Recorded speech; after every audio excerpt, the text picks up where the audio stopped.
مفتی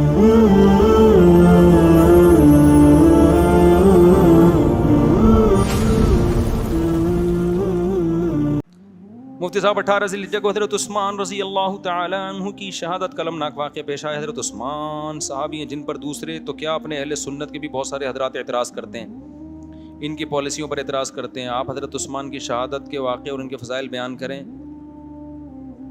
آپ پر اقربا پروری اور استغفر اللہ منافقت کے الزام لگائے گئے ہیں. یہ جو حضرت عثمان پہ اعتراضات کرتے ہیں نا, اصل میں صحابہ کے خلاف بولنے کا یہ سلسلہ بر صغیر میں یہ 70s کے آس پاس شروع ہوا ہے. کچھ اسکالر پیدا ہوئے جڑے صحابہ کے خلاف اپنی زبانیں کھولیں, تو ان کا انداز بیان بڑا زبردست تھا, تحریر جو انداز تھا, تو لوگوں میں بالآخر پھر صحابہ کے خلاف زبانیں کھل گئیں اور یہ سلسلہ اب چل پڑا ہے پاکستان میں. ان کے بعد جو آئے ان کی زبانیں اور کھلی, ان کے بعد جو آئے ان کی زبانیں اور کھلی. تو یہ سارے ایک جیسے بدتمیز ہیں, سمجھ رہے ہو. حضرت عثمان رضی اللہ تعالی عنہ, دیکھو کسی سے صراحتاً گناہ ہوتا ہے اس کی کوئی تعویل نہیں ہو سکتی, وہ بالکل 2 اور 2 4 کی طرح ہوتا ہے. حضرت عثمان سے ایسا کوئی گناہ منقول نہیں ہے. اور غزوہ احد میں جو فرار ہوا تھا حضرت عثمان سے, وہ تو اور بھی بہت سارے بڑے بڑے صحابہ سے ہوا تھا, لیکن اس فرار کے بعد انہوں نے دوبارہ رجوع کیا, اس فرار کی تلافی کی, اور پھر قرآن میں ان کی توبہ نازل ہوئی کہ اللہ نے ان کی خطا کو معاف کر دیا ہے اور ان کو حوصلہ دیا اللہ نے. تو اس کے بعد بھی ان پہ اعتراض کرنا کہ غزوہ احد سے فرار ہوا تھا, یہ آپ گویا خدا سے آگے نکلنے کی کوشش کر رہے ہیں. پھر حضرت عثمان رضی اللہ تعالیٰ عنہ کی جو قربانیاں ہیں, نبی صلی اللہ علیہ وسلم کے 2 دفعہ داماد بنے ہیں. ایک بیٹی آپ نے دی, ان کے انتقال کے بعد دوسری بیٹی دی. آج کوئی ایسا کرتا ہے؟ آپ نے ایک داماد کو بیٹی دی, بیٹی کا انتقال ہو گیا تو کتنی بدگمانیاں پھیلتی ہیں, یار اس نے خیال نہیں کیا ہوگا, بیماری کا علاج نہیں کیا ہوگا. ہمارے نبی نے دوسری بیٹی دی, ان کا بھی انتقال ہوا, آپ نے فرمایا اور بھی بیٹی ہوتی تو میں عثمان کو دیتا. اس کے بعد خدا کی قسم جگرا چاہیے حضرت عثمان کے خلاف بولنے کے لیے. بہت ہی کوئی خاندانی نیچ ہوگا, کوئی خاندانی بدبخت ہوگا, کوئی خاندانی یوں سمجھے کہ اس کے نسب میں خلل ہوگا, جو اس فضیلت کے بعد کیا سیدنا عثمان کے خلاف ایک لفظ بولے. اور سنیں آپ, صلح حدیبیہ میں کیا ہوا ہے. یہ جو نبی صلی اللہ علیہ وسلم نے 1400 صحابہ سے موت پہ بیعت لی تھی, یہ کس کی خاطر لی تھی؟ عثمان کے خون کی کا بدلہ. دیکھو صلح حدیبیہ میں نبی جنگ کو ٹال رہے ہیں. نبی کیا کر رہے تھے؟ جنگ کو ٹال رہے تھے. کیوں؟ آپ سوچ رہے تھے ہم 1400 ہیں, سامنے ہزاروں ہیں. گراؤنڈ ریئلٹی یہ ہے کہ ہم اسباب کی دنیا میں ان سے لڑ نہیں سکتے, لہذا جنگ کو کیا کرو؟ ٹالو, اور ان سے معاہدے کرو مشرکین سے. یہی ہوا نا آخر میں, یہی ہوا نا آخر میں, تاکہ آپ کو دوسرے قبائل سے لڑنے کی فرصت ملے, دین کی تبلیغ کا موقع ملے. آپ نے اپنے خلاف شرطیں منظور کر کے عرب سے جنگ کو ٹالا ہے. لیکن اس صلح حدیبیہ سے پہلے کیا ہوا ہے؟ آپ صلی اللہ علیہ وسلم نے حضرت عثمان کو مکہ بھیجا سفیر بنا کے. افواہ پھیل گئی کہ حضرت عثمان کو شہید کر دیا گیا ہے.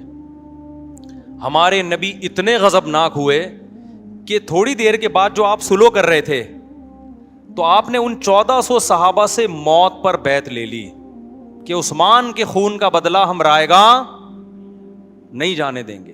اس سے آپ اندازہ لگاؤ ہمارے پیغمبر کا عثمان سے رشتہ کیا تھا کہ ان 14 سے موت پر بیعت کی کہ جب تک جسم میں خون ہے ہم ان سے لڑیں گے, عثمان کا خون رائے گاں نہیں جانے دیں گے. ہمارے نبی کی قدر میں عثمان کی یہ ویلیو تھی, سیدنا عثمان رضی اللہ عنہ کی. اور آگے اللہ نے آپ کی ایک فضیلت ثابت کرنی تھی کہ جب صلح حدیبیہ ہوئی ہے, یہ خبر تو پتہ چلا غلط تھی, حضرت عثمان کا پتہ چلا زندہ ہیں. اب جب 1400 صحابہ جو حضرت عثمان کا تو اس وقت کنفیوژن تھی نا کہ زندہ ہیں کہ شہید ہو گئے, لیکن امکان تھا کہ ہو سکتا ہے زندہ ہوں. تو آپ جب موت پہ بیعت لے رہے ہیں تو آپ صلی اللہ علیہ وسلم نے یہ دیکھ کر کہ اگر عثمان موجود ہوتے وہ یقیناً بیعت کرتے, تو آج اس فضیلت سے عثمان کیا ہو رہے ہیں؟ محروم. تو آپ صلی اللہ علیہ وسلم نے اپنا ہاتھ اوپر رکھا اور اپنا بایاں ہاتھ نیچے رکھ کے موت پہ بیعت لی اور فرمایا یہ کس کا ہاتھ ہے؟ عثمان کا. یہاں 2 فضیلتیں حضرت عثمان کے لیے ثابت, 3 فضیلتیں. نمبر 1, عثمان کا خون اتنا قیمتی کہ ان کے لیے موت پر بیعت کی جا رہی ہے. ہلکا نہیں ہے حضرت عثمان کا خون نبی کی نظر میں. نمبر 2, آپ صلی اللہ علیہ وسلم کو اتنا یقین تھا کہ عثمان ہوتے تو موت پر لازمی بیعت کرتے, اتنا یقین. اور تیسری بات یہ, تبھی تو نبی نے اپنے ہاتھ کو عثمان کہا. تیسری بات یہ کہ آپ یہ بھی کر سکتے تھے, حضرت عمر سے کہہ سکتے تھے کہ عمر تم اپنا ہاتھ لے کر آؤ, میں اس کو عثمان کا ہاتھ فرض کر لیتا ہوں. ابو بکر تم اپنا ہاتھ لے کر آؤ, میں اس کو عثمان کا ہاتھ فرض کر لیتا ہوں. علی تم اپنا ہاتھ لے کر آؤ, میں اس کو عثمان کا ہاتھ فرض کر لیتا ہوں. یہ کسی سے بھی کہہ دیتے. حضرت بلال سے کہتے اپنا ہاتھ لے کر آؤ, میں اس کو, جب فرض ہی کرنا ہے تو کسی کا بھی ہاتھ ہو سکتا ہے نا. کیا خیال ہے بھائی؟ نبی نے فرمایا نا نا نا, آج عثمان کی فضیلت ثابت کروں گا. فرمایا کہ یہ ہاتھ کس کا ہے؟ اپنے. حالانکہ بیعت ہمیشہ دوسرا کسی اور کے. دیکھو فقہ کا ایک اصول ہے کہ ایک آدمی دو طرف سے وکیل نہیں ہو سکتا, دو طرف سے وکیل نہیں ہو سکتا. ٹیکنیکل پوائنٹ کی بات ہے, نوٹ کریں اس کو آپ. دیکھو اس نے مجھے وکیل بنایا کہ مفتی صاحب میرے لیے بازار سے ایک گھڑی خرید لو, میرے لیے بازار سے ایک گھڑی خرید لو. آئندہ بن گیا. اب میں جاؤں گا بازار سے گھڑی خریدوں گا, ایک بندہ مجھے گھڑی بیچے گا اور میں ان کو دے دوں گا لا کے. میں نمائندہ وکیل کس کا ہوں؟ ان کا. ان سے میں پیسے لوں گا. کیا تھا, میرے پاس یہ گھڑی رکھی ہوئی تھی, یہ میری ہی گھڑیوں کی دکان ہے, میں گھڑی بیچنے کا وکیل بھی خود اور گھڑی خریدنے کا وکیل بھی خود. یہ شرعاً جائز نہیں ہے. یعنی میں نے اپنی ہی گھڑی پہنا دی ان کو, ٹھیک ہے نا. ایک آدمی دو طرف سے وکیل نہیں ہو سکتا معاملات میں, خرید و فروخت کے خاص طور پہ معاملات میں دو طرف سے وکیل نہیں ہو سکتا, کیونکہ خریدار بھی میں ہوں, سیلر بھی میں, بائر بھی میں. ایسا نہیں ہو سکتا. بائر کوئی اور ہوگا, سیلر کوئی اور ہوگا. جی اس میں دھوکا کا امکان ہے نا, کہ یہ کیا بات ہے کہ بھئی آپ خود ہی خرید رہے ہیں خود ہی بیچ رہے ہیں, یہ تو عجیب سی بات ہو گئی نا.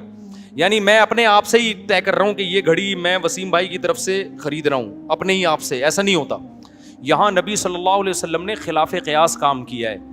بیعت کرنے والا ہمیشہ دوسرا ہوتا ہے. اگر عثمان موجود نہیں تھے اور بیعت لینے والے پیغمبر تھے, تو عثمان موجود نہیں تھے تو نبی صلی اللہ علیہ وسلم ان کی طرف سے کسی اور کو نمائندہ بناتے, تاکہ وہ ان کا وکیل بن جاتا. اور نبی صلی اللہ علیہ وسلم خود موجود تھے بیعت لینے کے لیے. نبی نے بیعت لینے کے لیے خود موجود ہیں, اور یعنی بیعت لینے کے لیے, اور جو بیعت کرنے والے ہیں ان کے وکیل بھی آپ خود ہی بنے ہیں. یہ خلاف قیاس کام کیا ہے جو عام حالت میں جائز نہیں ہے. لیکن نبی صلی اللہ علیہ وسلم نے عثمان کی فضیلت کو ثابت کرنے کے لیے کہ میرے ہاتھ کے علاوہ میں کسی اور ہاتھ کو عثمان کا ہاتھ قرار نہیں دے سکتا. خلاف قیاس ہوگا تمہارے لیے, میرے لیے یہی عین قیاس ہے کہ اب کسی اور کا ہاتھ کو میں عثمان کا ہاتھ قرار نہیں دے سکتا.